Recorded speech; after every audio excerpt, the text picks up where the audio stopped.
to Walk the Garden Wednesday. I'm Heather with the Pennyroyal Master Gardeners here in Western Kentucky. And today we will be touring a local garden with lots of repurposed treasures. We're very excited to be touring Kim Harrison's garden. In a few minutes I'd like to introduce her, but I want to remind you what the Master Gardeners do. Our mission is to provide resources to protect and educate the community about our horticulture environment. So we appreciate you tuning in each week. We hope you enjoy this tour, and we're going to go ahead and meet with Kim. This is Kim, and she's going to give us a tour of her garden. She has lots of daylilies, lots of treasures, and you will enjoy. Kim, thank you. Hi. So we're going to start here with, I got my first daylilies in 2006 from a coworker. Some of them haven't doubled, which means my soil is not ideal. However, you can get your soil tested, sampled through the extension office. You can contact Erica there and she can tell you how to do that. There's a drop-off box for easy access. So this area, this daylily bed I built several years ago, but it's too shaded now. So the back end of it's going to have to be moved. But as for most of the daylilies that are named, for those that keep up with it, that's what the little metal tags are. They tell you the name of the daylily. It doesn't have the information. Some bloom really early, some bloom mid-season, some bloom late. So you want a nice variety of those to make sure you have blooms throughout the whole season. So we've got one bloom in here today in this bed. It's a Salome Baby Talk. It is actually it's one of the first years I've seen it bloom. This bed up here, along with most of my front, can be eaten very easily by the deer, and they so later on I will show you the technique that I have found that works best for my daylilies. Like I said, some of these, this is the first year I've seen them bloom after probably 4 or 5 years. Last year, right before our daylily show that we had, the deer wiped out everything. So anyway, we'll start with this. This was actually a treasure, but it was my bike when I was probably my teenage years. So I found it under the house and spray painted it. As you will see, I spray paint a lot of things. I've added these window boxes, but I found that there's not hardly enough soil in there to have live flowers, so I tend to use artificial flowers in those, and the deer also eat those out, so the artificial ones seem to do better. Some different varieties, like I said, of daylilies. So you got some that'll be blooming probably in about 2 weeks from here, if the deer don't eat them. This 3-tiered planter, I have found my new love is Creeping Jenny, and so I put it everywhere that I can put it. So that kind of gives you an idea how it fills out. The only petunias that I buy, because I don't seem to have good luck with petunias, are these pink ones. They're a Proven Winners brand, and they are called Bubblegum Vista. I actually sold these when we had a greenhouse, and they look beautiful all season. They're the only ones that I've seen that have really done well. I have a small little fairy garden. It's actually in a suitcase.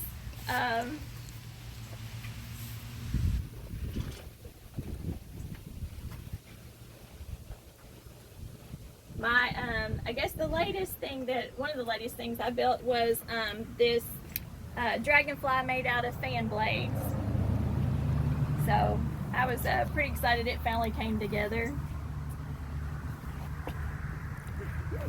Like I said, I tend to spray paint a little bit of everything. I will tell you a little tip that we've found is these plastic forks. I know they look kind of wonky, but they do keep the squirrels from digging in your flowers until they get nice and established. You can also do a mixture of cinnamon and like a hot pepper spice that will help deter them too, but the forks seem to do a pretty good job. This little piece here is a leaf casting that the Daylily Club did last fall. And where you take a big, this was an elephant ear leaf, and you cast it in cement, and then after it had dried really good, I painted it and sealed it with the concrete water sealer. Alright, So, once again, some more vintage treasures. My aunt was going to throw out this old green chair, and I said, no, please let me keep it. So I spray painted it. Imagine that. My wind spinners, however, with all this wind we've had recently, are they lack some petals, but we have some clematis here.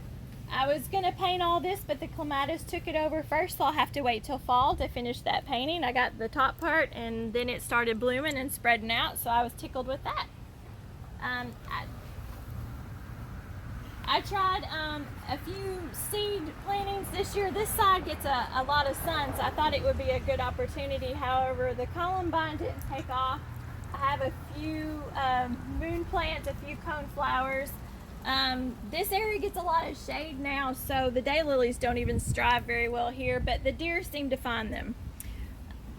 This is my kind of dug it up, gonna sell it or trade it daylily area. So these were all some that we were planning to sell for the daylily sale in April, which we didn't get to have, but we may offer something in the fall. So keep a watch and we'll let you know what we might have then. Here's another small little concrete fairy garden. I kind of made it more in the nautical theme. And this stuff right here, I think it's probably a weed, but I really like it. I love the little leaves of it. Do you know what it is? Creeping Charlie. I love Creeping Charlie and the Creeping Jenny. And Jenny. I guess I'm a creeper. Okay, here I have my compost bin. I have to say the first couple of years I had great ideas, but Erica can definitely tell you the things you should put in there versus what you should not put in there. I wanted to put pine needles and ash from my wood burner. You should not put those two things in your compost bin, so I started over. This one I actually got off a marketplace, so someone local was wanting to get rid of it. So you add the things in, and then it spins, and then you can relock it into place in one of the other holes. After you've spun it a few times and added in the things from your, that you want to put in the compost bin. I take like my cantaloupe and any kind of fruit things. You don't want to put seeds in there, any kind of your seeds, but you can chop up the rinds and stuff like in, smaller pieces, and you'll do better the smaller your pieces, the better you'll do in your compost bin. You can add some leaves. There's a great combination or percentage of the different things that you can add to make it, really successful. Erica has a great handout on that she can email to you. So with that being said, I guess we'll head around back. Hi. So this is my little fish pond, I call it, and it's only 35 gallons, so it is small. But I get a lot of enjoyment out of it. I got this one for Christmas. It came from Home Depot, just to I like to know where people get things from. So it came from Home Depot. It's got 3 fish in it now. And you might be able to see them, the orange and the orange-white one you can see, but the gray one hasn't turned enough that you can see it very much. But I was able to find some water-type plants this year at the greenhouse, and this is a solar a light, so it lights up at night and changes, the flower color changes. This is actually my favorite Creeping Jenny. If you didn't know, which I did not know, you can just float it in there. It doesn't even have to be rooted into the water for it to survive and thrive. So it's done really well. And then this is another favorite. My mom has an amazing spider plant that keeps producing babies, and so I have literally got rid of a lot of my blooming plants on my back porch and replaced it with these spider plants. And you can also submerge those in water, and they'll grow too. So I have one elephant ear, which this is the elephant ear plant that I did the leaf casting, which you saw earlier. So it was the biggest leaf off of this. I was on Facebook Marketplace once again, and a friend had posted this brass headboard, which I painted purple and added to the backdrop here. I thought a lot of this, yes, I know is weeds. But I like just the green and the texture of all of it, so I just try to accent it with a little bit of color.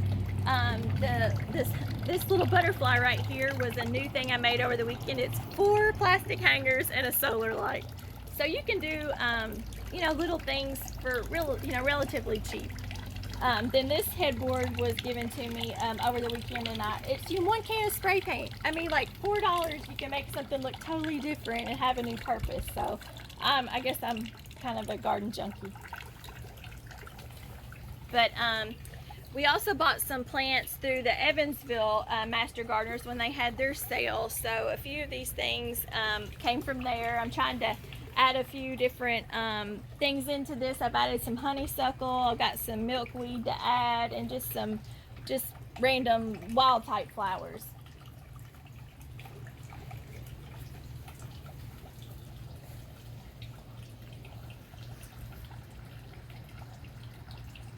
This is the daylily area. It used to formerly be a dog fence. It is still a dog fenced area, however I'm allergic to dogs. So I use this to keep the deer out, because behind you is actually a cow pasture, and then I'm also backed up to Mar Park to kind of give you a relation to where I am. So I've seen everything from deer, raccoon, fox, turkeys. I've had it all here in my backyard. So I kind of call it Wild Kingdom, especially since the quarantine. I've been here more, so I've seen more of the animals that we have. Okay, so these daylilies, pretty much this whole bed was from like 2006 to 2008. And so once again, I'll hit on the fact that this soil was the original soil that was here, and it's not done very well. These have not doubled and multiplied like most daylilies do very rapidly. So I'm gonna see about adding some things to the soil this fall and see if I can get a little bit better number of blooms next year. So like I said, some of these are older varieties. Like I said, a daylily, which I'm sure most of you are aware, the bloom only opens for 1 day and then it closes up. So I was going to show you kind of what I come out of the morning, look out my bathroom window, see what might be opened up. I run out here, I take my pictures, and then I try to deadhead. And to deadhead on your daylilies, you'll just kind of, this is yesterday's bloom. So you just kind of snap it, and then it kind of keeps your garden looking a little fresher. And then when you go to take a lot of your pictures, you don't have it in this old stuff in the way. If you're touring like a hybridizer's garden, you would never want to do that, because they may have been using pollen and crossing them. So you would never want to deadhead anything in their garden, because they may be waiting for a seed pod to set. I'm not, I've hybridized a couple, but I've not had a whole lot of success with it. They're beautiful. Oh, this is one of my favorite. This is called Night Breeze. And I just love the dark purple eye on it. And it, even though it's a darker one, traditionally darker ones fade throughout the day. This one stays really true to a color even into the evening hours.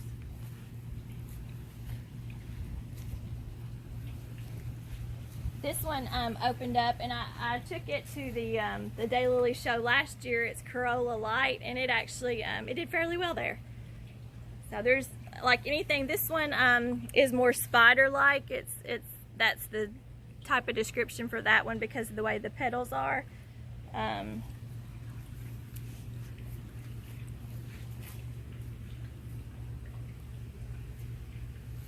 And since I don't have great soil, I tend to grow my vegetables in pots. So they're, I've got a couple different kinds of tomatoes, some cherry tomatoes, and some green pepper. But last year I had a caterpillar, and before I realized it, he had eaten almost everything. So I'm trying to stay on top of it a little bit better this year. But the only one that has tomatoes is the second one down there. And I'm trying these, I'm all about products because I'm not the best waterer, but they're they have a spigot on them. This is just like a Dr. Pepper bottle, a small bottle, and then it's got a tube here, and you're supposed to be able to control the drip process from that. So. And where did you get those? I ordered those, I believe off like Amazon. I saw an ad for those. So I'm giving them a try. I had an older style, which was just the cone itself, and honestly, I think the cone itself does, I think it does just as well. I don't think that controller really controls much.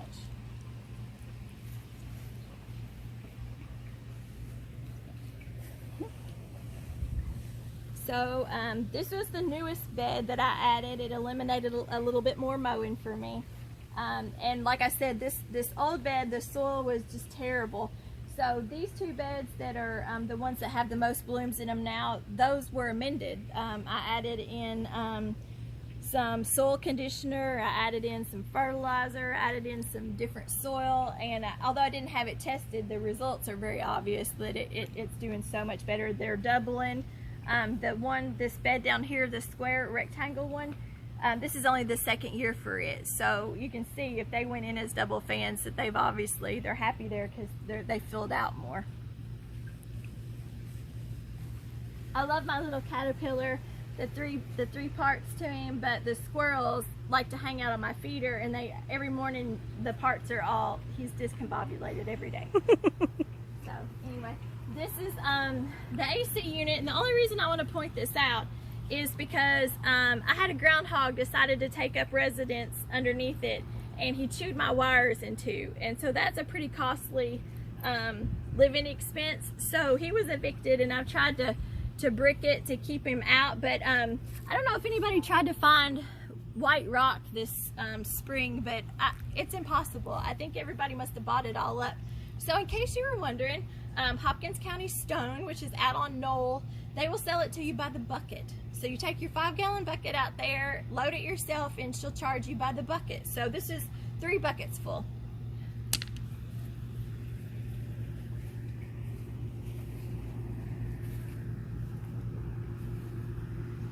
So this is my raised bed that Christy Marks, she's also a master gardener, her husband built. I bought it at the spring lawn and garden fair, I think 3 years ago, or I ordered it there. He brought it to me later.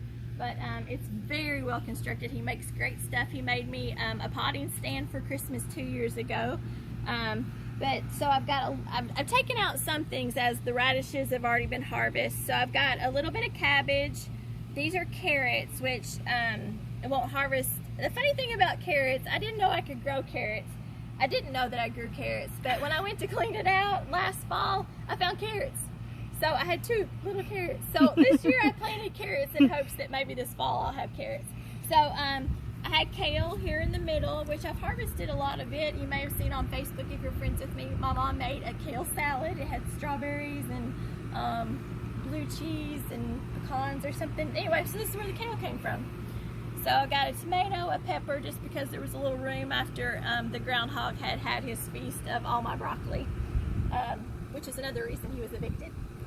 And anyway, so raised bed, the only addition that we did to his design was my sister and I lined it with weed fabric, and that was, he's got slats in the bottom to allow the moisture out, but this was to keep the dirt, any extra dirt from falling through those slats.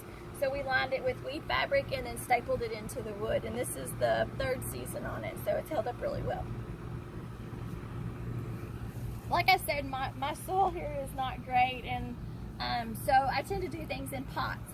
And so I've got some squash up here, which you can see there's a few squash growing. I got zucchini at the other end, a cucumber, and then my lettuce. So the lettuce is about ready for a great salad, I think. So it's going to take you to this is the most blooms I have. So anyway, there's a wide variety of daylilies in it. That's one of my favorites, Neon Flamingo. I think it's a huge bloom, and it's just, I don't know, that pink makes me happy. This one here, Gone with the Wind, it came from Scott Elliott, who that was one of his creations there. I've got anything from big to these little bitty ones. Raspberry Pixie's a tiny one. Like I said, the blooms only last a day, which is really, I think, the hardest part about it. But it does give you something exciting to look for when you get up of a morning. A lot of these came from the daylily sales that we've had at the Master Gardener Spring and Lawn and Garden Show. So you too, can end up owning some of these beauties as the years go on. Some of these will be the ones that will sell. Again, we do try to rotate out so the same ones aren't for sale every year, because they do come from our members' gardens. The flower blooms on the fence, daylilies don't traditionally start their bloom season until like the end of May, beginning of June. So when I look out, it makes me sad to not have any colors. So those are chip and dip trays from the Dollar General and the Dollar Tree. So I just drilled 2 holes in them and mounted them on the fence with zip ties. So like I said, I'm kind of thrifty. I don't want to spend a lot of money on it, but I like a little bit of color. So anyway, they last about 2 or 3 seasons and you can just replace them. This one here is beautiful, gorgeous, no, beautiful, jealous eyes. That one I know I just got 2 years ago at the show.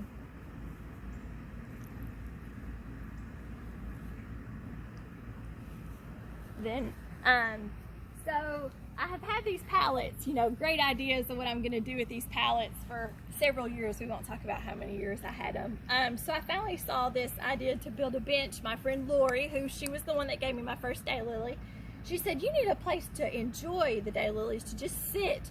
Well, I'm not much of a sitter, but I agreed it would have been nice to have it. So I saw this idea on Pinterest. You should all get an account. About how to build one in 10 minutes. It said to build this pallet bench. So I asked my friend Paul to help me with this because I need supervision with power tools. And well, it didn't take 10 minutes, but it sure is pretty. My mom, she made this seat cushion for me because it is a little hard to sit on. But so if you weren't aware, we do have a new fabric store in town. It's called Angel's Attic. It's across from Dos Copas off of East Center Street, and it sits off the road a little bit. She's kind of down in there, but she had outdoor fabric because when I went to Walmart, I couldn't find anybody, nor do I think the fabric department is even open. So she has a wide variety of different types of fabrics. So anyway, this is indoor outdoor fabric covered an old cushion. All right, so I was talking about the spray that I use for the daylilies.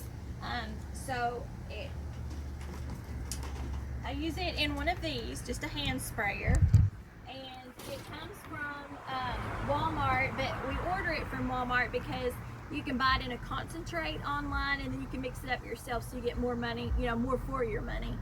You can buy it off the shelf, I think, through Walmart, but it's already a pre-mixed, and so it's more expensive. But it's called Liquid Fence and Deer and Rabbit Repellent Concentrate. But like I said, it comes from Walmart. So I mix it up, and it smells like rotten eggs, so it kind of does stink.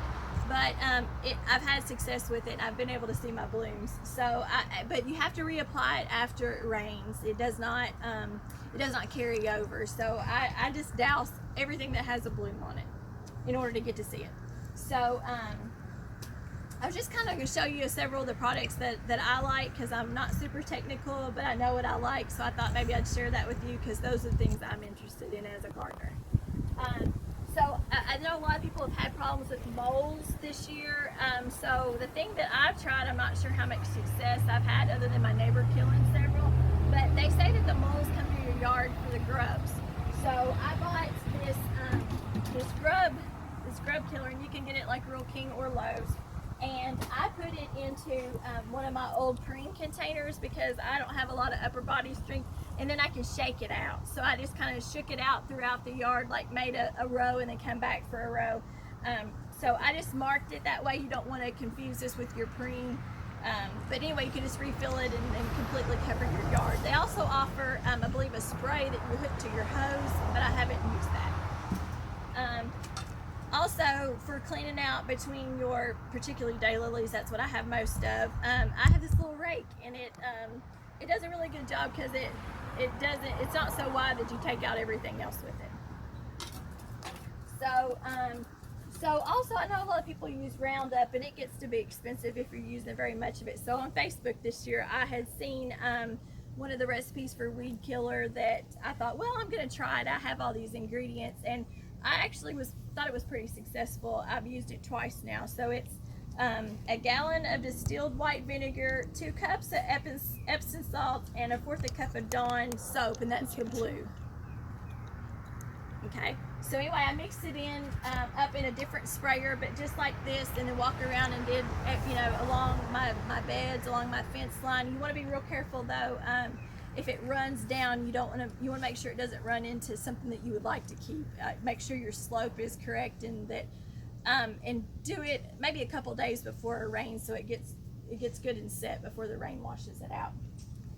Like I said, I use spray paint on anything that'll hold still. So I have all different colors of this, and I come up with anything I see potential in it, because all it needs is a little bit of spray paint. This is my new digger. It's a traditional digger, but on the side it's got this serrated edge here. So if you're in you're digging something out and it's got a lot of root that you can't get through, you can turn it sideways and actually saw through it. This I won this actually in a gift, but I saw that they carry these at Lowe's at different times.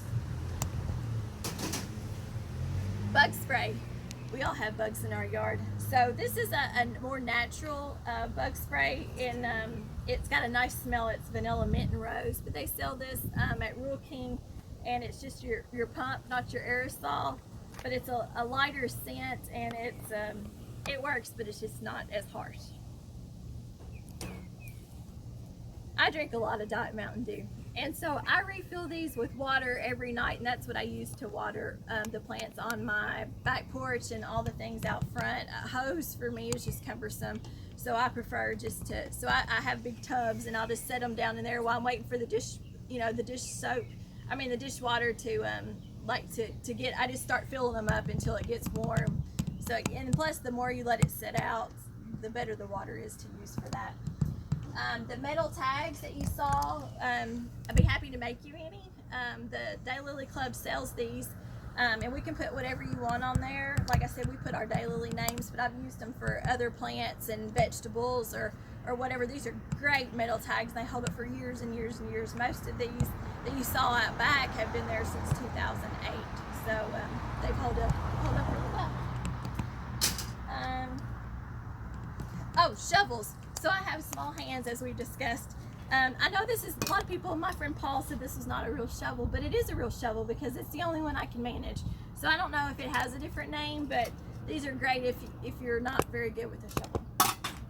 Okay, but my very favorite appliance, hold on, is this weed eater. And I have destroyed a lot of stuff with weed eaters. This is a Works weed eater, and it's battery powered. So I think I have 2 batteries for it, but it lasts. I can do the yard twice in a battery, so it does hold up a long time. But it's very lightweight for the ladies maybe, or people that are a little bit older. It's really a great weed eater. I know a lot of people look for a good weed eater. This is it. I don't get any money from it, but this is definitely the one. And they also have you can get a pressure washer and a blower that uses the same batteries from this Works brand. So it's really been handy. It has a good lifetime, not a lifetime warranty, but a 2-year warranty. I enjoyed you coming out to see my garden. If you have any questions, feel free to contact me.